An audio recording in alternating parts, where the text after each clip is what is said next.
A Mochi moment from Sadie, who writes, I'm not crying, you're crying.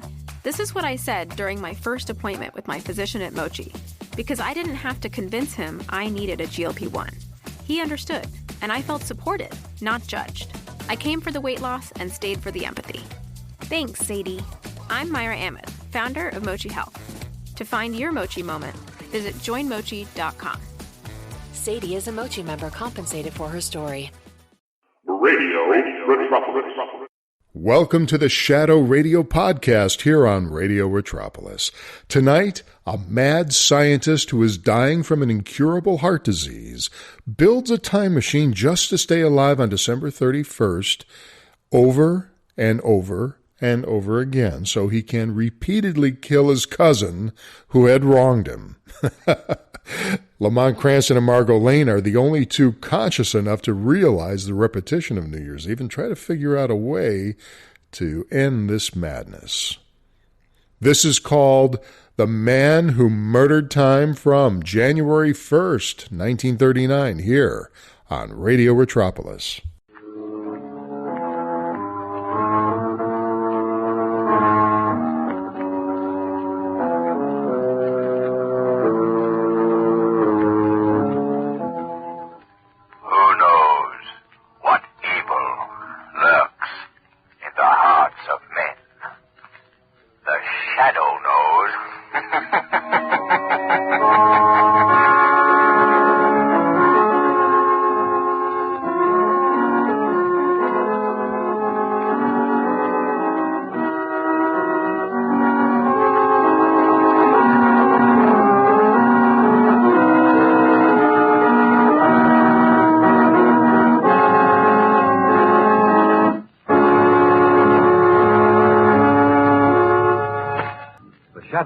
Mysterious character who aids those in distress and helps the forces of law and order is in reality Lamont Cranston, wealthy young man about town.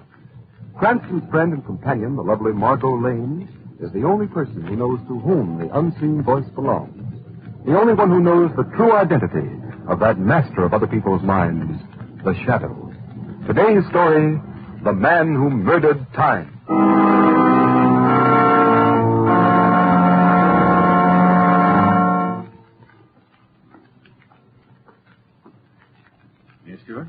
Mr. Cranston, on behalf of all the employees of the club, I wish to thank you for your generous New Year's gift to the personnel. It's quite all right, Stuart. Happy New Year. The same to you, sir. And may I thank you, too, Mr. Hughes, for your gift. You're very welcome, Stuart. Happy New Year. Happy New Year to you. I wish I could have made it more, Cranston, but it hasn't been a terribly good year. Me? I'm sorry to hear it, Hughes. Oh, by the way, how is Mrs. Hughes feeling these days? Poorly. Well, the doctors at the sanitarium say she may pull out of it next year. That's why I'm looking forward to the New Year so eagerly. Well, Hughes, if there's anything I can do in the way of financial assistance... Thanks, old man, but it won't be necessary. I expect to be out of debt very shortly. Business improving? No, a trust fund is coming due in 2 weeks. Inheritance from my Uncle Matthew, you know. Well, I'm delighted to hear it, Hughes. It's 4 o'clock. Well, only 8 hours to a brand new year and new hope for all of us. Amen to that. You're coming to my New Year's Eve party tonight, aren't you? Oh, I meant to tell you, Cranston. I'll be late. I got a call this morning from a second cousin of mine. He wants me to come to see him this evening. Brilliant scientist, but I suspect he's losing his mind. Oh? Know what he claims to have invented? A time machine. A time machine? Yes, it's fantastic, isn't it? Come, Hughes. Is anything really fantastic in the modern world of science? 30 years ago, the notion that a human voice could circle the Earth without the aid of wires would have been called not only fantastic, but impossible. Radio, electric light, airplanes, all were called fantastic in their time, but today they're accepted facts. Why not the time machine? Well, I'm from Missouri. Anyway, I'm really going to see my cousin, not because of his alleged invention, but, well, because he's dying. Oh, that's too bad. Yes, the poor chap's got an incurable heart condition. He told me his doctors don't give him more than a few days to live. Well, I've got to be off. See you tonight, then, Hughes. Only a miracle will keep me away, Cranston. A miracle like the time machine.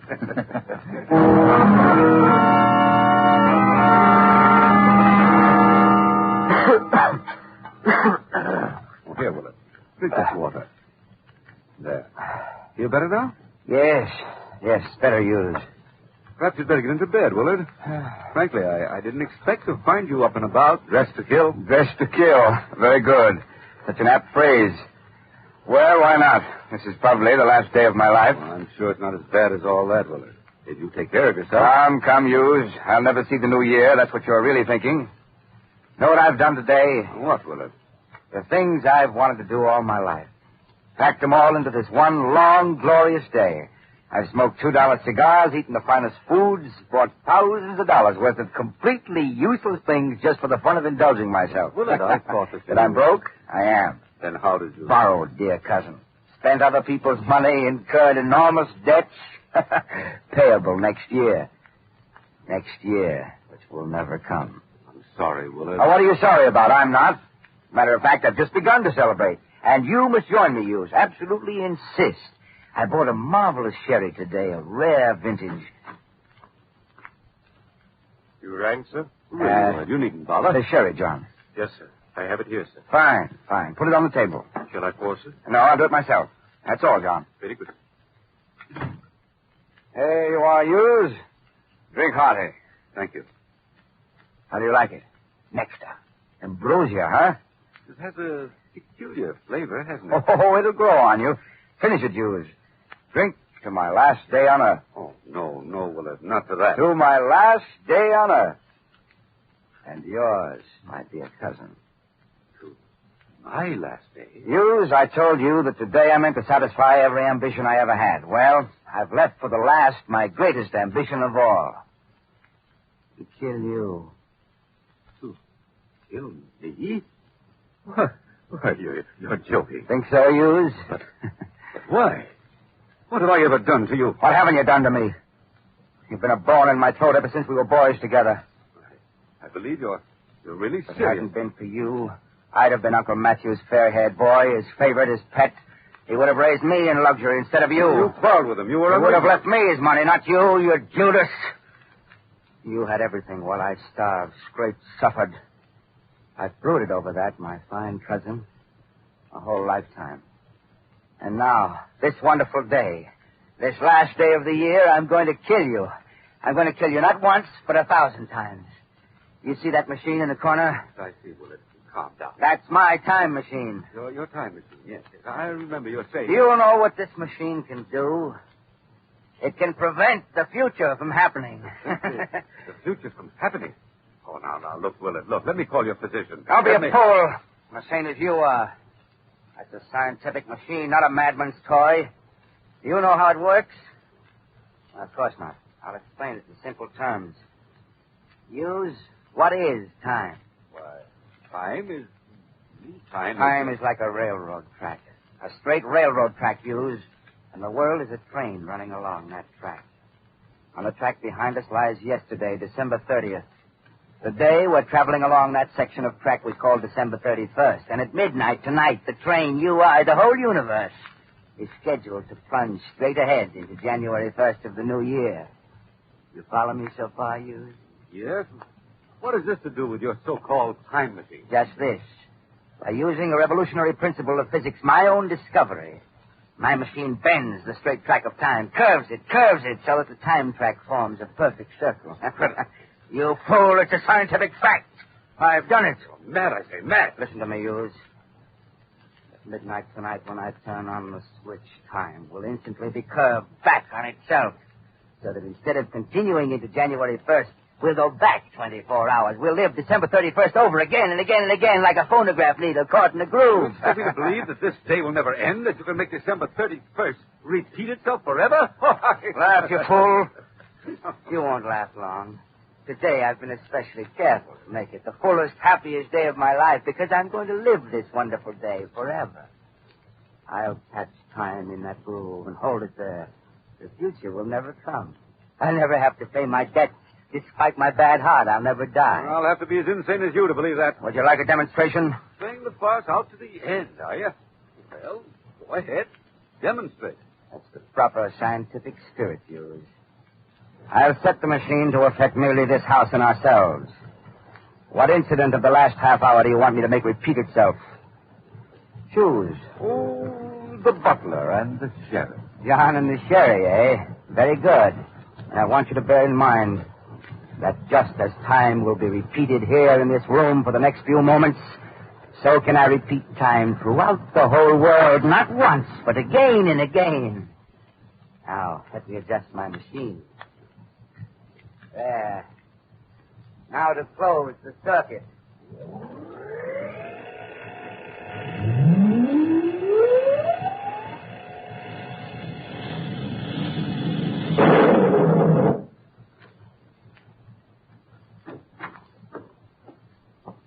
You rang, sir? Really well. The sherry, John. Yes, sir. I have it here, sir. Fine. Put it on the table. Shall I pour, sir? No, I'll do it myself.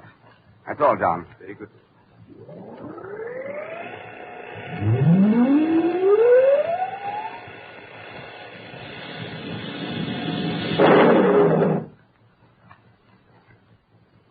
There.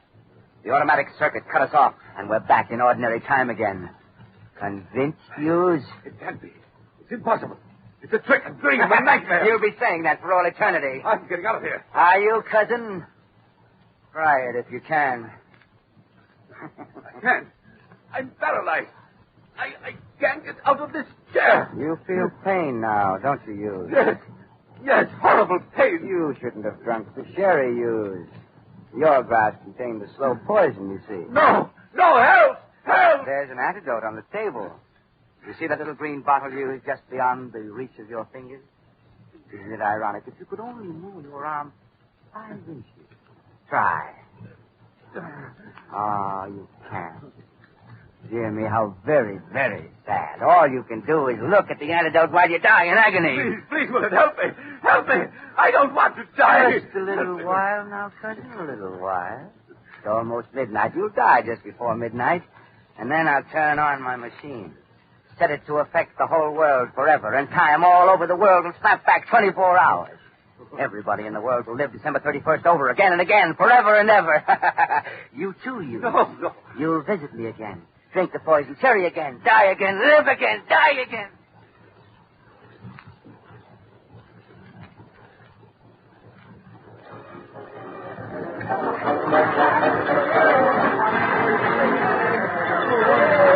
Oh, Lamont, this party of yours is the loveliest New Year's Eve party I ever attended. Margot, you danced beautifully. Thanks, Lamont. I wonder what's happened to you. He said he'd be late, but I didn't... Hold it, everybody. Here comes the new year.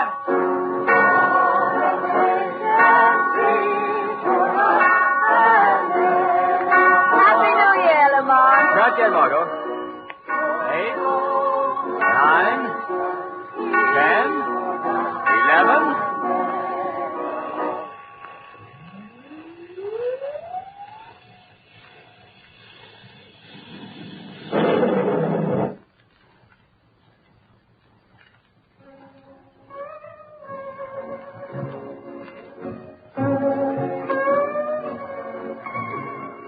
Why, Lamont, where are we? I'm still in your arms dancing with you, but it's not the party, the New Year's Eve party in your apartment. How could that be? I don't know, Margot. What was that awful crash? I don't know. But look around you, Margot. We're dancing in the Honolulu Club. But we were dancing in the Honolulu Club right here last night. Last night at midnight. I mean, 24 hours ago. Oh, I don't know what I mean. Keep dancing with me, Margot. I've got to figure this out. Seems like a dream, and yet... That's it, Lamont. It's a dream. I dreamed through the whole day, December 31st, right up to midnight. Then that crash. And I woke up here in the Honolulu Club. Margot, it wasn't a dream, I tell you. Then what was it, Lamont? I don't know. But something's gone wrong, Margot. Something's gone wrong with the whole world. But everything seems all right, Lamont. Margot, hold on to me. Don't let go. Let's walk back to our table. Well, all right, but I don't understand. Keep holding on to me. Margot, do you remember last night, just about this time, as we were dancing, a waiter accidentally dropped a whole tray full of dishes? Why, yes, that's so, Lamont. Lamont, it's happened. He dropped it just as he did last night. Yes. I see it all now, Margot. We actually lived through December 31st. We, everybody, the whole world. But just as the last stroke of midnight came, something happened to time. Time? Yes. Time snapped back 24 hours. Instead of going on to January 1st, the world went back to the first moment of December 31st. But nobody else seems to realize what's happened. Yes, that is strange. Apparently everybody's forgotten that they lived through the last day of the year. Why do we remember? Margot, I believe that the same power that makes me invisible to others has something to do with this. What do you mean, Lamont? Years ago in India, I was studying with the yogi priests. I developed my powers of concentration, my power of will, to such an extent that apparently this accident of time doesn't affect me.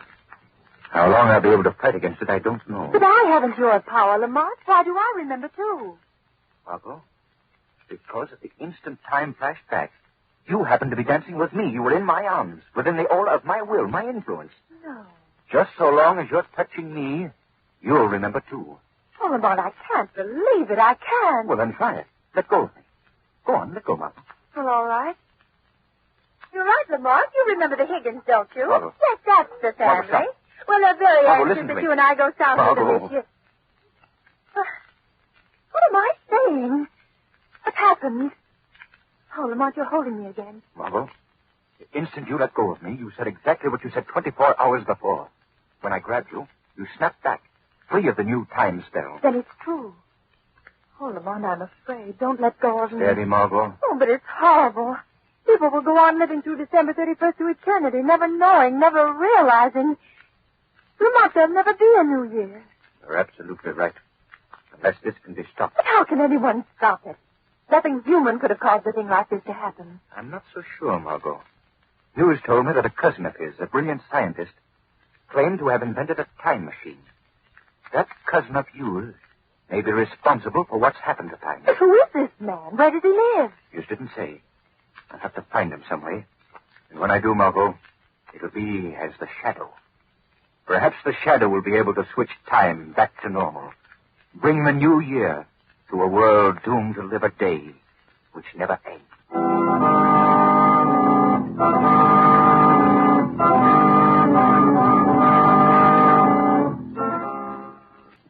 Margot, keep holding on to me. I will, Lamont. We can walk. My apartment isn't far. Oh, why don't you let me come with you? No, Margot. This is the Shadow's job. It may be dangerous. I want you to be safe. Safe in a world gone mad? Oh, Watch yourself. The streets are slippery with ice. Here, hold on to me more tightly.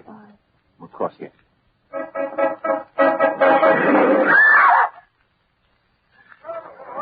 What happened? hit my pants. Hey, here comes the cops. Somebody call an ambulance. That woman's hurt. Oh, how awful. Come on. Do you remember, Margot? Last night? On this very spot? Same taxi, the same corner. Same poor woman struck down. It's happened all over again. Yes, Margot. And it'll happen all over again every 24 hours from now until doomsday. Oh, it's frightening. Look at that woman over and over. Unless I can put time back on its track, Margot. I must. Let's hurry. Oh, look at that poor man shivering in the doorway there. He hasn't even an overcoat. He looks hungry, poor devil. Margot, remember last night? In a moment, he'll step out of that doorway and ask me for a dime. Excuse me, mister. Could you give me a dime for a cup of coffee?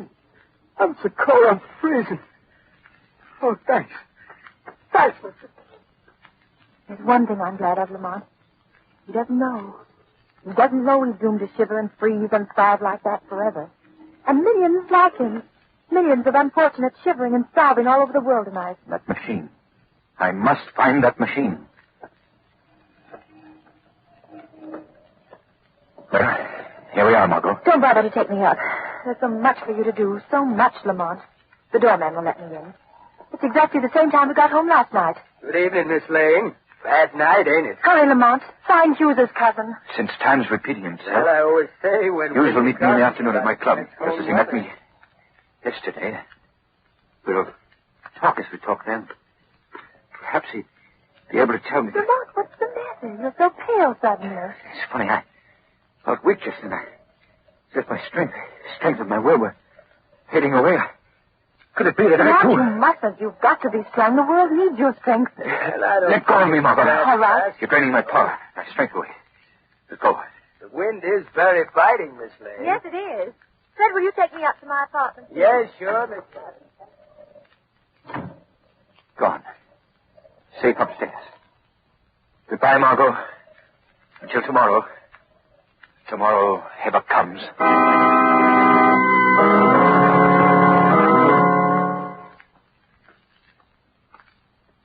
Mr. Cranston, on behalf of all the employees of the club, I wish to thank you for your generous New Year's gift to the Listen to me. Can't you hear? Don't you understand what I'm saying to you? And may I thank you, too, Mr. Hughes, for your gift. You're welcome, Steward. Happy New Year. Happy New Year to you. Steward, stop. I wish I could have made it more, Cranston, but it hasn't been a terribly good year for Hughes, me. let me take your hand. You're merely repeating what you said 24 hours ago. Fully, though Now the listen to me. documentation you may pull out of it. Who is your Yeah. cousin?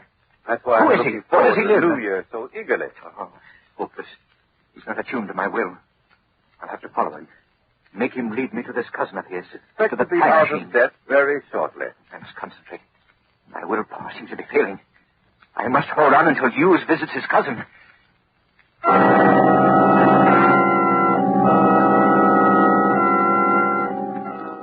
Convinced, Hughes? Can't be. It's impossible, Willard. It's a trick, a dream, a nightmare. You'll be saying that for all eternity. I'm getting out of here. Are you, cousin? Try to if you can. I can't. I'm paralyzed.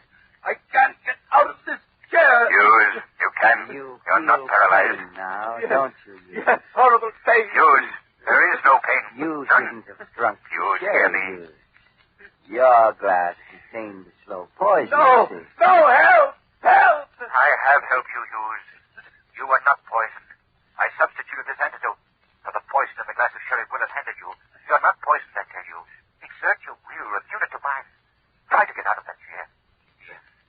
Hold me. Hold me. Now try. I've broken the grip. The time spell a little. I made something happen that didn't happen yesterday. You did something just now you didn't do then. You drank the antidote instead of the poison. Try, Hughes. I heard a voice. A voice. But there's no one here. No one but...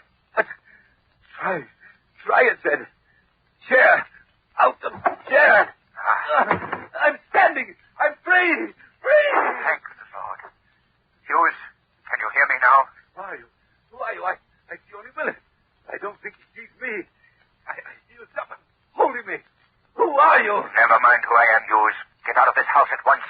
Go to the home of your friend, Lamont Cranston. Yes. You are to attend the New Year's Eve party there. Remember? Yes. I seem to remember. Go now, Hughes. You don't need me to hold you now. I will you to go. Yes. Little while now, cousin. A little while. It's almost midnight. You'll die just before midnight. Where am I? Who is that? You feel my power now, Willard. I'm holding you fast. Fast, do you hear? I will. Submit to my will. It dominates you. It snatches you from the field of that evil time spell you cast over the world. I'm powerless in the grip of some invisible force. And it speaks. Who are you? Who? I'm the shadow. The shadow. Dr. Willard, you are guilty of the greatest crime ever perpetrated against mankind. You thought to condemn the rest of the world to an eternity of cold and darkness and suffering. No, I didn't mean to do that. You wanted an eternal life of pleasure, of evil. You tried to stave off forever the death that hung over you like a sword. I don't want to die. To satisfy your selfishness, you tried to. You did break the laws of nature. And so you must be punished, Dr. Willard. Punished? Oh. In a moment, I shall smash your devilish time machine, reduce it to splinters and scrap. And the instant the machine is smashed, time will snap back to normal. Instantaneously, time will take up where it left off when you put the machine into operation. And so will come what you thought to destroy forever. The new year. The blessed new year that means new hope and happiness for the good and the innocent people of the world. While for you, it will bring what God decreed for you. Death. No, don't smash the machine. Give me one more day of life, just one, and I'll smash it myself. Not 1 hour, not 1 minute, not 1 second. Don't let me die. Stop.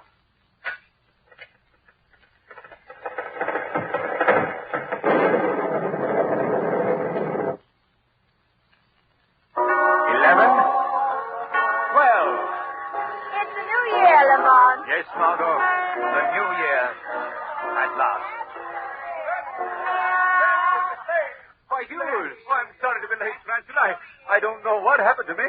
I feel as if I just woke up from a bad dream. I found myself running up here. Mr. Hughes, you're ill. No, he's all right, Margot. You are all right, aren't you, Hughes? I guess I am. What time is it? It's just past 12 o'clock, Mr. Hughes. Happy New Year. New Year? Yes. Happy New Year, everybody. Happy New Year, Hughes. Happy New Year. As a matter of fact, Lamont, it seems to me I had a dream, too. The strangest sort of dream. Perhaps you did, Margot. Well, anyway, Happy New Year, Lamont. Happy New Year.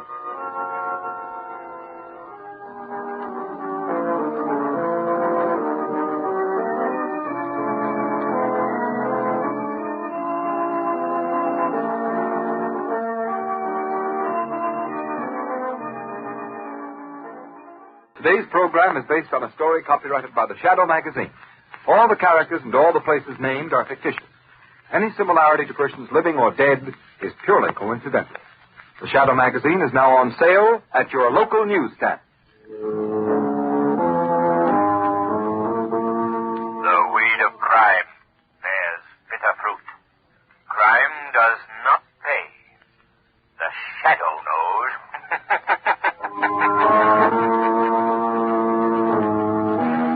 That was The Man Who Murdered Time on the Shadow Radio podcast from January 1st, 1939, here on Radio Retropolis.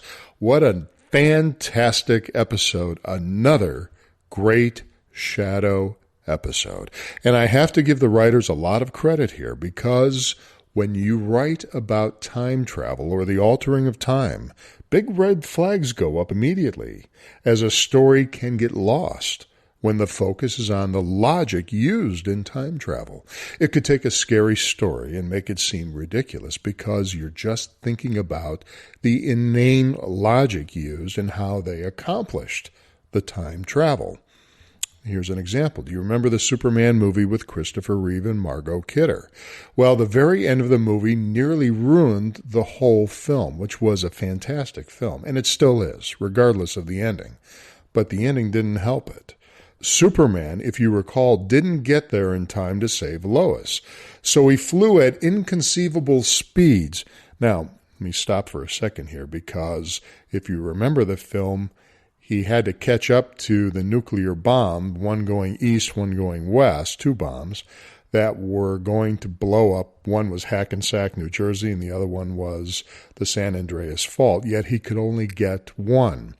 Yet by the end of the movie, he was flying at 1 billion miles an hour around the Earth, yet he couldn't catch up to a couple of bombs. So, again, little logic for me, but what are you going to do?